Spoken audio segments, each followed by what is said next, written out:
Hello again, Steve here, and the last couple of days I've been back and forth with a guy about was on some comments on my YouTube channel about the whole clown world video I did in reference into that. And at first I didn't really understand what he was saying about about the good intentions that some people have.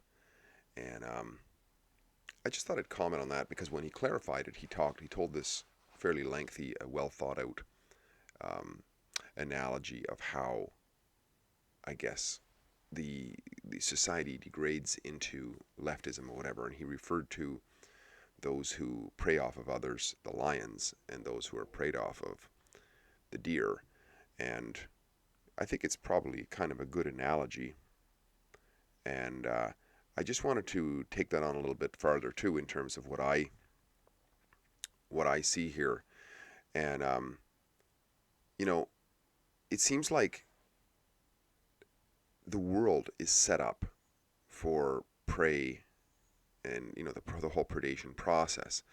If we look at nature, right, we look at even ourselves in how it is like our animal nature is to prey off of the world in some way. I mean, we eat what grows from the world, we use the resources and so on. And for many people, the usury of others is a natural occurrence. I mean, it has been for thousands of years. We prey off the other tribe, steal what they had, kill them or whatever, take what they had, and this is nothing new whatsoever. And I would say that on one way, and looking at it purely from the natural, like taking the kind of moral out of it for a moment, it seems like kind of a natural cycle. In other words, the the ones that are preying upon the others, they need the others more than the others need them, probably. Although in some cases that's not true. I mean, sometimes it's a ecosystem of balance where you have critters that grow really fast, and the only way that they can be controlled in their expansion of killing themselves because of overpopulation is that they get preyed upon, right? So there is to be something to be said there. But in terms of human nature and how we prey upon each other, in the moment, anyways, those who prey on certain human beings, they need those human beings more than the ones being preyed upon need them, if you will. Like the thief needs those who have stuff more than the person who has stuff needs the thief. I would say, at least I don't see how it works very logically the other way around. And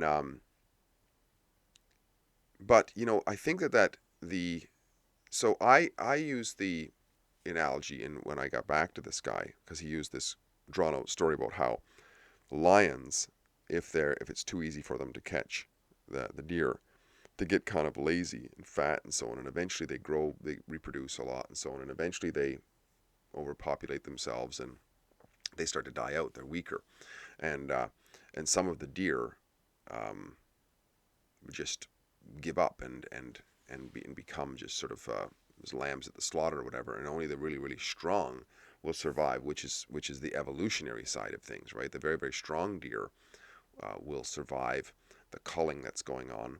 So that's one, and the other thing is the the behavior of the lions, because it's so easy for them, will just eventually some of them will die out too. The lazier of the bunch. And I use the example of sort of old time religion and how they talk about this in terms of good and evil, right? And but first, I mean, first my thought is that this craziness that the clown world is presenting is sort of a natural destructive process of what I'm going to call the evil in the world, right? Because uh, and that's what the old time religions talked about. They talked about good versus evil. And good in that concept is kind of like the positive. It doesn't really need the evil to survive. The evil needs the good because the evil has to prey off the good, but the good is of itself. And the good is positive. In other words, when the host is engulfed with good, it only wants to create and grow in and of itself, like to create and to help others and what have you. Whereas the evil, when flourishing, it actually destroys its host because it descends into depravity and to unhealthy behaviors, right? Um, so I would say that the destructive forces of evil uh, leave for fertile ground for the reconstruction of healthy, wholesome, and growth and so on of the good. And also those who are taken over, because in any situation when you have one side versus another, constructive and destructive and so on, there's also a vast swath of people who kind of sit in the middle. They're kind of seeing which one wins out, and they will go either way depending on what it favors. So while the destructive forces seem to be winning out, they will largely favor that. But once they see that the good constructive forces are winning over, they will favor that. So we see lots of examples of how, when good people are under attack, well, they become stronger, right? Because they don't good people are not, like, fundamentally good people are not going to abandon their goodness just because they see the evil's winning. They're going to hunker down and so on. And they generally, if we see right now, especially, like, good people generally have more babies than people who are either not so good or on the fence, like who are taken over by a lot of those people who are on the fence, taken over by propaganda. They believe that women shouldn't have babies and stuff like that, and of course, so you see the fundamental Jews, the fundamentalist Christians, and so on. Those are the ones who are having the larger families, and those who are on the middle or to the left, they're not having babies, so they are taken over by this destructive force, which in the long run is basically extinction for themselves, and they're the last generation in their 100 millions of years of evolution, and they decided not to have any babies. So that's the end of the road for them, for their for their family lineage.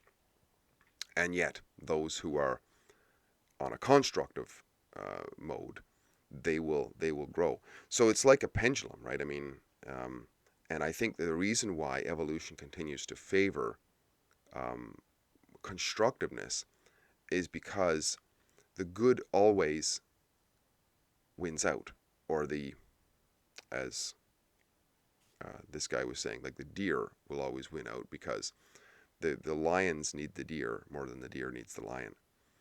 And not only that, but if we use the old time religion, the good wins out because the good is constructive. The good is growing.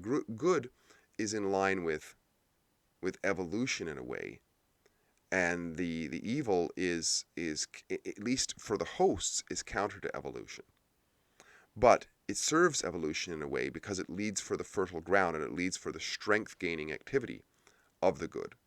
So it's harder to be good in a world of evil, but one has to really work at it and become stronger at it. It becomes, to be constructive in a world of destruction, it takes a lot more effort and a lot more planning and a lot more just dedication to it, and therefore those individuals become much more constructive, and they win out in the evolutionary battle that takes on that is constantly churning on in the world.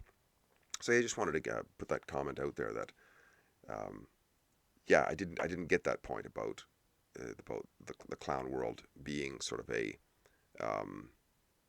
representation of the battle between the two. I thought it was just an example of a sort of laughter at the craziness, just for itself.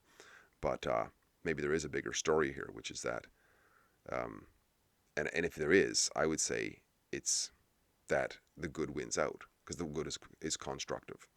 And destruction, of course, if destruction destroys the host of destruction, of evil or whatever, then it can't be as strong as the positive, which not only builds other things, but also builds up the agent or the individual who's actually possessing the good. So that's a positive thing. So therefore, evolution is what wins out on the day, and expansion. And we see this in the universe too, because the universe, by all measures, as far as I know, continues to expand.